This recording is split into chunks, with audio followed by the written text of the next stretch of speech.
ഇത്രയും വലിയ കടലിന്റെ നടുക്കുള്ള ഒരു കോട്ട ഉണ്ടാലോ നമുക്ക്.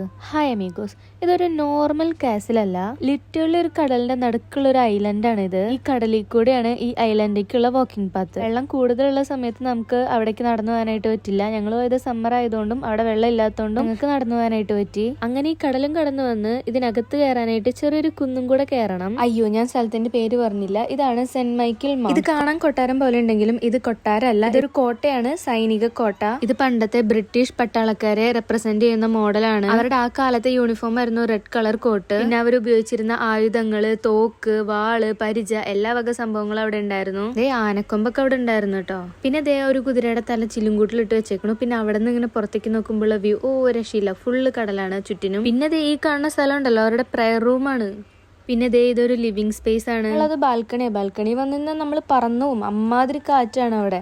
അപ്പൊ അത്രയുള്ളൂ. Okay, tata, bye by.